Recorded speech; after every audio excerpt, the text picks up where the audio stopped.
Aty weekend në aty CNN ne kemi filluar transmetimin për ditën e sotme, do të jemi së bashku për 3 orë, do të flasim për disa tema. Unë di që të gjithë duan të dëgjojnë e të flasin sa më shumë për sportin, për futbollin, për fitoren ditës së dieshme, por sigurisht nuk do të ndalemi vetëm tek sporti, por edhe tek zhvillimet politike apo edhe për drejtësinë në rajon. Ditën e dieshme Shqipëria shënoi një fitore të madhe ndaj Serbisë, një ngjarje që u festuoje vetëm në vend, por edhe nga komuniteti shqiptar kudo në botë. Një lajm i mirë që rrit shpresat për botrorin, por që mbi të gjitha lumturoi tifozët, edhe rriti kredon e kombëtares edhe trajnerit Silvinjo.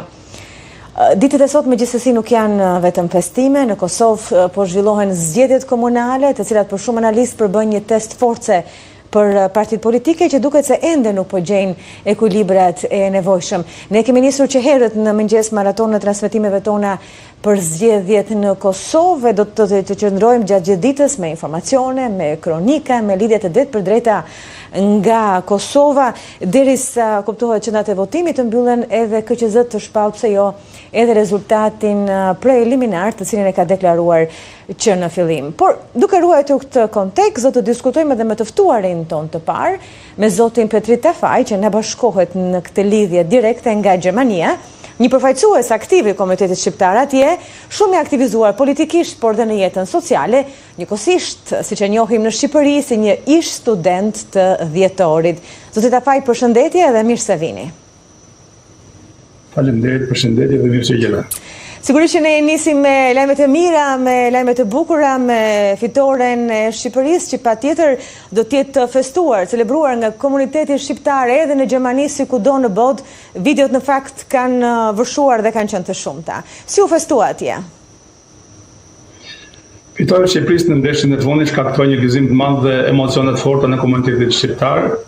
Mijëra shqiptar në Berlin, në Munich, Frankfurt, Hamburg e ndoqën me shumë interes brenda lokaleve, në sallat komunitare dhe nëpërmjet komunikimit të shkëmbimit të video dhe fotografive gjatë lojës, por pasi fituam ishte një festë, një entuziazëm i jashtëzakonshëm. Mijëra shqiptar po shtuan rrugët e Gjermanisë me flamuj, me makina, me autokorsa, festuan në mënyrë të shkëlqyer. Ishte një moment jashtëzakonisht i madh për shqiptarët që neve na bashkoi, pavarësisht nga cili pjesë e Shqipërisë, me treve shqiptarëve kemi festuar pasi do dallimi, ishte një mrekulli, ishte një festë fantastike. Falenderojmë ekipin kombëtar dhe Rej Mana për golin që bëri, ishte fantastike, ishte një moment shumë i bukur. Në bërë dhe të harrojmë dhe dallimet mes njëri tjetrit, kështu që ishte një festë, një gëzim i madh. Një festë që gjithsesi megjithëse u zhvillua, si thua, shumë afër Prishtinës, vetëm 100 kilometër larg, nuk në lë jashtë politikës apo aktualitetit të ditës, zhvillimet edhe ngjarjeve të ditës, të cilat janë zgjedhjet komunale në Kosovë. Pra, me vërtet shqiptarët kudo në botë, po veçanërisht edhe kosovarët kanë festuar gjatë gjithë natës, por sot në mëngjes ju janë drejtuar qendrave të votimit, ju janë drejtuar kutive të votimit për zgjedhjet komunale në Kosovë, që pa diskutim kanë impaktin e tyre të madh edhe në ekuilibrat politik në vend. Zhvillohen vetëm 2 ditë pasi presidenti e Kosovës i dha edhe mandatin kryeministit në detyrë Albin Kurti për të ngritur qeverinë e re. Mendoj që Kosova është përpara një sfide në rrugën e demokracisë, një shtet i vogël, shtet i ri, dhe është një mundësi e shkëlqyer e gjithë votuesve të Kosovës për të parë se cilat parti mund të zgjidhë hallet e tyre, në dallim nga politika e madhe, nga politika kombëtare. Çdo qytetar i Kosovës ka mundësinë të zgjidhë kandidatin i cili e bin më shumë dhe ka mundësi të zërdhë mend nga premtimet e 4 vitit të kaluara për të parë se cili nga këto kandidat, qoftë për kryetar bashkie ose të konventit komunal, cili është kandidat që më zgjidh hallet problemet mua. Domethënë, interesi është i gjithë komunitetit, por besoj që komuniteti duhet të ketë pak kënaqësi nga arritjet e viteve të fundit, sepse në fundit interesi i çdo qytetari janë ujë, dritat, rruga, shkolla, kopshti i fëmijëve dhe çështjet lokale. Pra politika është shumë afër qytetarit. Nëse do ta fitojë çdo parti fitojë zemrën e qytetarit, duhet të bëjë gjërat themelore, gjërat më të rëndësishme për qytetarin në fshat, në qytet, në kudo që të jetë në Kosovë. Megjithatë, prej muajsh të tërë Kosova qëndron e bllokuar, fillimisht për zgjedhjen e kryetarit të kuvendit, e më pas e nënkryetarit, tani edhe për arritjen e konsensusit për ngritjen e qeverisë së re, apo ndikon kjo në rrugën e Kosovës dhe të Bashkimit Evropian, duke marrë parasysh edhe tensionet edhe ftokjen e përfolur me Shtetet e Bashkuara të Amerikës? Kosova nuk e ka këtë luks politik që të për shkak të egove të politikanë me një ot parti me një tjetrën të arrijnë deri aty sa që të ftojnë marrëdhënie me Bashkimin Evropian, sepse Bashkimi Evropian dhe Amerika nuk është që janë kundër Kosovës, nuk është që kanë ndryshuar mendje në rrugtimin drejt Bashkimit Evropian ose mbështetje amerikane, por kanë përgjithësi një ftohje diplomatike dhe një mungesë e kontakteve reale dhe të afërta si dikur. Kjo vjen edhe për shkak të mosmarrëveshjeve që kanë partitë me një tjetrën dhe sidomos për shkak të zbatimit të marrëveshjeve më përpara. Sepse partitë me pas udhëheqjes përpara e kanë patur shumë kollaj të hedhin në nënshkrimin në një letër, por Bashkimi Evropian dhe Amerika e marrin seriozisht përmbajtjen e saj që kanë nënshkruar. Pra, besoj që Shtetet Bashkuara nuk e lën mbështetjen, nuk ja heqin mbështetjen Kosovës, as Bashkimi Evropian, por duhet punojnë më shumë për të bashkëpunuar me njëri tjetrin dhe për të përputhur politikat kombëtare të Kosovës me politikat e Bashkimit Evropian dhe të interesave amerikane në Ballkan. Besoj që mbështetja e Kosovës është e plotë, pavarësisht të momentit, personit i cili drejton Kosovën, por edhe partive që drejtojnë Kosovën, por them që rruga mbështetja mbetet, kjo mbas është një farftoj edhe për shkak të gjeopolitikës në Ballkan dhe në botë, që në farë mënyrë edhe fokusimi i politikës europiane dhe të Shtetit Bashkuar të Amerikës është në pika të ndryshme, sidomos në çështjet me interes jetik për Bashkimin Evropian dhe për Amerikën. Pra, Kosova dhe shtetet tjera janë në rang dytë, këtë do të kuptoj Kosova, të kuptoj Shqipëria dhe gjithë politika shqiptare mbarësi. Si e gjykoni apo si e shpjegon ju faktin që presidenti Osmani i dha mandatin kryeministit detyrë Kurti për të ngritur qeverinë e re vetëm një ditë përpara zgjedhjeve? Çfarë do të thotë kjo për të ardhmen politike si të Albin Kurtit ashtu edhe të Vjosa Osmanit? Besoj që është një dashuri e detyruar me njëri tjetrin për të mbjetesë politike dhe besoj që interes politike të personave ndryshëm brenda Kosovës ose ego e politike është në maksimum, kështu që është diçka më shumë e brendshme se sa për interesin kombëtar të Kosovës. Vetë zgjedhësi ka marrë këtë vendim që ka kaq shumë votë Albin Kurti, asaj që nuk bën dot më shumë se sa kaq. Në farë mënyrë është dhe një mësim për politikanët e Kosovës, por edhe ana tjetër, po të kalojmë nga ana tjetër e kufirit të shqiptarëve është edhe dhënia në maksimum e pushtetit të një partie, siç e shikojmë në Shqipëri, edhe kjo nuk është zgjidhja ideale. Pra, mënyra më e mirë është domosdoshme është që të krijohen koalicione në Kosovë. Por sepse ka bërë kjo personalisht, besoj që shikohet më tutje, shikojnë në perspektivë interesat e tyre personale të politikanëve dhe të partive. Por nga ana tjetër në këto zgjedhje kemi përballë Serbinë, paralajmërimet e saj për sabotim, kemi Vučić i cili u ka bërthirë serbëve që të mos marrin pjesë përsëri në këto votime, gjithashtu edhe votuesit e grupuar dhe të organizuar serb që shkojnë në drejtqendrave të votimit në veri të Kosovës. Sa do të pengojnë ata këtë proces të ndershëm? Sa mund të manipulohet procesi i zgjedhjeve komunale në Kosovë në favor, pse jo, të faktorit serb? Qeveria e Kosovës ka një sfidë dyfishtë në krahasim me atë të Shqipërisë, që një ka sfidë brendshme politike, po dhe ka një sfidë tjetër kombëtare edhe për shkak të komunitetit serb. Muajt e fundit është bërë një përparim i rëndësishëm në bashkimin e Mitrovicës dhe pjesës serbe, dhe serbët e shikojnë që duke bojkotuar procesin mbeten mbrapa përfundimisht humbin ritmin e jetës brenda Kosovës, sepse ato rrugë tjetër nuk kanë. Sigurisht që Vučić e provon në gjitha format dhe mënyrat për të provokuar, por deri tani duke qenë se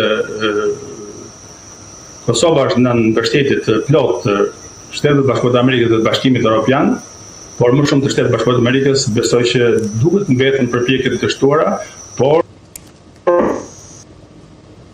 Duket në këtë momente të nderuar shikues se kemi një ndërprerje kjo patjetër për fajt e internetit. Ne presim zotin Petrita Fajit të na bashkohet sërish në këtë lidhje të drejt për drejt. Jemi duke folur për zgjedhjet vendore në Kosovë, për sfidat që i dalin përpara qytetarëve të Kosovës, por edhe vetë politikës atje. Po, zoti Petrit, ne jemi përsëri së bashku, patëm një ndërprerje të vogël nga interneti, po tani jemi rikthyer. Ju falenderoj edhe njerë për rilidhjen. Po flisim që Shqipëria e Kosovës ka një sfidë të dyfishtë edhe për shkak të komunitetit serb, sidoqoftë Vučić bën çdo përpjekje të ngacmoj Kosovën, që shteti i ri dhe herë të kur mbi rrota, nën rrota që ta pengoj Kosovën, por besoj që mbështetja amerikane dhe e Bashkimit Evropian është e fuqishme, kështu që është i pashpres në sulmin e Kosovës, por besoj një nga shkaqet që pse bëna edhe për mbijetesa politike e tij në politikën serbe, sepse aty ka shumë kundërshtar, ka një luftë të tmerrshme për të mbijetuar politikisht, dhe këtë duke përdorur kartën e nacionalizmit, si në rastin e Kosovës, besoj që do i shtyj pak ditët, por jo më shumë se kaq. Kjo është në dorën edhe të shoqërisë civile serbe, se çdo bëjmë me Vučić nuk është çështje e Kosovës, por sidoqoftë kosovarë që vjen të mbajë do të ruaj qetësinë dhe do të vazhdoj përpjekjet demokratike për integrimin e komunitetit serb në Kosovë, në mënyrë reale që ato të kenë përfaqësi është drejt atyre, sepse nëse do të hyjë në Bashkimin Evropian, të jesh pjesë e komunitetit evropian, duhet të respektosh të drejtat e pakicës, ashtu siç e kërkonin në drejtat e Kosovës kur ishin në Serbinë, njëkohësisht edhe Kosova do t'i respektojë. Duhet të respektojë edhe marrëveshjet, por çështja e marrëveshjeve është pak më delikate, kështu që besoj se politika Kosovë e shikon me shumë kujdes edhe procesi i votimit është në shumë interes për Kosovën, që serbët i bashkohen Kosovës të bashkëpunojnë të jetojnë bashkë, sepse nëse do në Europë, nuk është rruga e duhur që të kenë luftojnë kundër shtetit të tyre, cila është shteti i Kosovës. Si në rastin e Zvicrave, bashkëtesa në komunitet edhe për pakicat ka shumë shembuj ekselent në Europë, siç është rasti i Zvicrës ose shteteve tjera europiane. Pra duke qenë në BE është shumë më mirë mundësia e mbijetesës edhe si komunitet edhe si pakicë. Lista serbe ka pretenduar dhe pretendon 10 komuna në veri të Kosovës. A mendoni që të ketë ndonjë surprizë dhe ajo nuk do t'i marrë këto 10 komuna të pretenduara? Jo, nuk besoj që të marrë 10 komuna. Aty ku ka më shumë serbë, sigurisht që do fitojnë serbët, sidomos në provincën e Veriut. Aty është arritur shumë përpara në mënyrën e bashkëtesës, në heqjen e simboleve. Ishte pikërisht të simbole kaq vogla, por kanë sjellë kaq shumë probleme mes shqiptarëve dhe serbëve, por edhe mes serbëve të vetë. Pra, unë nuk jam i mendimin, nuk besoj që komuna serbe do jetë 10, fitore nga 10 komuna serbe, por më pak. Tani le të lëm kohës, se është vërtet për shpërgjithësim. Ndërkohë, ju jetoni dhe punoni në Gjermani, në Bashkimin Evropian, jeta juaj është mes zyrave të gjykatës, ku edhe punoni dhe jepni kontributin tuaj çdo ditë dhe përballeni me raste nga më të ndryshmet, sigurisht duke ndihmuar veçanërisht, duke punuar veçanërisht me komunitetin shqiptar, dhe jemi këtej ne në vendin tuaj mëm, që pretendojmë të antarësohemi në Bashkimin Evropian, por ndërkohë jo vetëm që kemi probleme me drejtësinë, por nga ana tjetër kjo javë fatkeqësisht shënoi edhe një sulm të rënd drejt togave të zeza. Nuk e di se si e keni komentuar, se si e keni lexuar ju këtë ngjarje dhe sa e përfitueshme mund të jetë ajo në gjykatat gjermane ku ju kontriboni çdo ditë. Nëse keni mundësi më jepni rastin dhe mundësinë të ngushëlloj familjen Kalaja. Ishte një rast i tmerrshëm për drejtsinë shqiptare, është një humbje shumë e madhe për familjen, domethënë familjes si shembull shtylla e shtëpisë, është një dhimbje e madhe. Normalisht vetë shqiptarë ne vetëm ngushëllojmë dhe me viktime nuk merremi, por shqiptarët duhet merren me pjesën tjetër të drejtësisë dhe duhet bashkëpunojnë për përmirësimin e drejtësisë. Unë shikoj drejtësinë pak më ndryshe se shumica juaj që jetoni në Shqipëri, sepse kam mbi 30 vjet që jetoj në Gjermani, punoj si përkthyes. Kam një eksperiencë jashtëzakonshme, më shumë të gjatë në gjykatat gjermane, prokurorinë gjermane, policinë gjermane. Nuk them që ta krahasojmë drejtsinë gjermane me drejtsinë e Shqipërisë, por fillimi duhet bërë. Është e tmerrshme që një gjyqtar vritet në sallën e gjyqit, por faktikisht ai qytetari i pandehuri që ka vrarë gjyqtarin, ai ka bërë atentat ndaj shtetit ligjor shqiptar. Këtë duhet ta shikojë seriozisht edhe sistemi i drejtësisë, por dhe qeveria shqiptare dhe parlamenti shqiptar më në fund duhet marrin përgjegjësi për të ngritur një sistem juridik korrekt. Në Gjermani, gjyqtari është një qytetar shumë i thjeshtë. Ai kuptohet, paguhet mirë, kush do të bëhet gjyqtar, ku të bëhet me para, nuk shkon të bëhet gjyqtar. Gjyqtar është pasion, është nder, është pasion.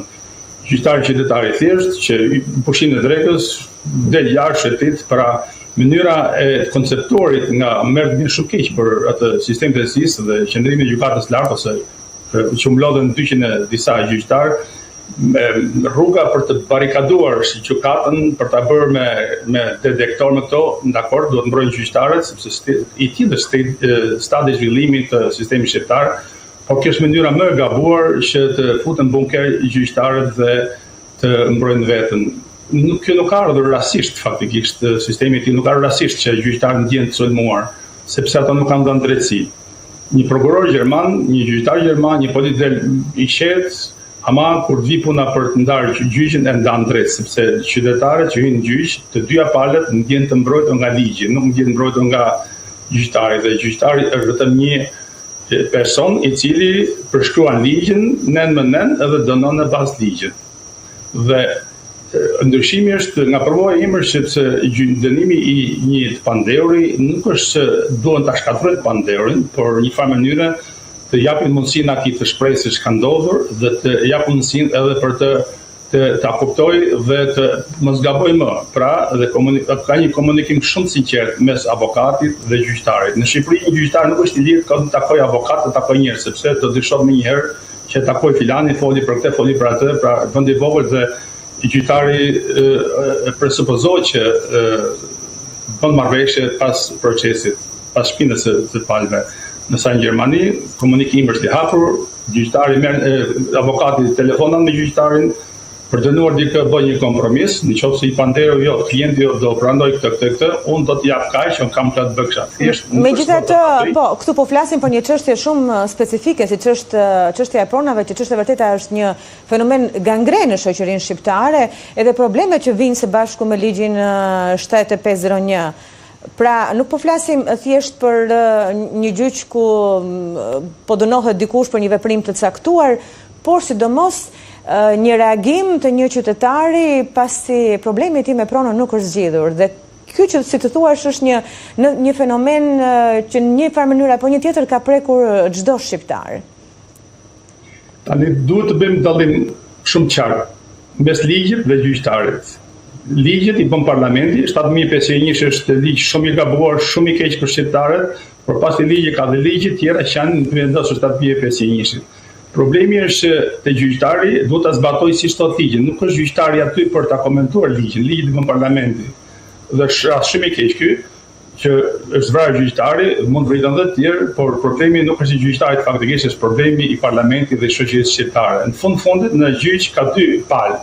Njëra palë që kërkon drejtën, tjetra që do të marrë një padrejtësi, një favor. Dhe këtë, nëse gjyqtari ndan shtrembër, atëherë do të goditet gjyqtari. Nuk është rastësi faktikisht, sepse shumë prokuror, shumë avokat janë ndërmjetës, janë sekser, dhe kjo është një problem i shoqërisë shqiptare.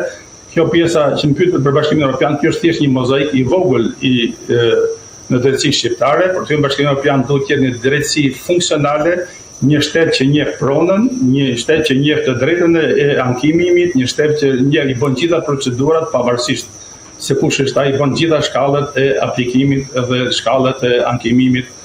Dhe kjo është thjesht një situatë shumë e keqe për Shqipërinë, por duhet të ecë përpara. Tani Shqipëria ka në dorë faktikisht të ndryshojë se parlamenti shqiptar, politika shqiptare, ose të bëjë referendum, nëse shqiptarët e duan 7501-shin, ose një pyetje caktuar t'ia bëjë popullit shqiptar, i doni këto të bëjnë referendum, ose këto hapa duhet të ndërmarrë parlamenti shqiptar. Nëse këto nuk janë gatshëm të bëjnë reforma dhe të përshtaten legjislacionin shqiptar me Bashkimin Evropian, kjo nuk është thjesht teori, dhe Bashkimi Evropian shikon në praktikë. Tani shqiptarët, më fal, dhe pak shqiptarët e kanë në dorë faktikisht që gjenë zgjedhje për punë pasurisë, më duket një shtrembrim i të vërtetës se realiteti në Shqipëri. Unë si antar dhe kryetari i Partisë Demokratike për Diasporën në zonën ku banoj, në rajonin Heilbronn Stuttgart, i propozoj Partisë Demokratike. Nëse duhet shqiptarët me vërtet një shtet ligjor, një shtet pastër, një drejtësi të pastër, atëherë i propozoj që në programin e Partisë Demokratike duhet që çdo shtetas shqiptar mbi 18 vjeç të deklarojë të ardhurat, të deklarojë pasurinë që ka. Edhe të krijohet një regjistër digital në gjithë Shqipërinë, sepse ne duam bëjmë diellën, do ta bëjmë sistemin Shqipërinë digjitale, po digjitale nuk e bën diella, digjitale e bën njeriu. Pra nëse ne kemi gjithë pasurinë shqiptarëve, rrogat, të ardhurat ndër vite, po shikohet se si e bëre pasurinë ti. Duan të bëjmë drejtësi, kështu vjen drejtësia. Pra në Gjermani çdo qytetar që është mbi 18 vjeç, nëse nuk është student, deklaron të ardhurat, nuk bën mrekullim, nuk kanë bërë shpikje, sistem shumë i thjeshtë.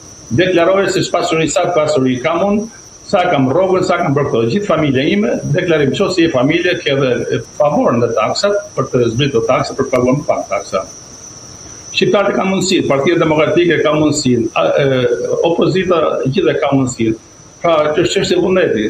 Kështu që po të bëj një gjë të tillë, nuk jeni sigur që shumë hotele, shumë vila, shumë pallate dalin në emrat të pensionistëve, njerëz që kanë punuar kurrë. Por këtë me sa duket nuk duhet shqiptarë, ne duam drejtësi, po duam vetëm për vete. Kështu nuk ka. Drejtësia do të jetë e barabartë për gjithë. Unë ju falenderoj. Ju falenderoj shumë zoti Petrit për këtë lidhje të drejtpërdrejtë që na mundsuat nga Gjermania. Ne do të shkëputemi nga ju për të shkuar tashmë në Mitrovic, sepse do të lidhemi me gazetarin ton Ideal Gola.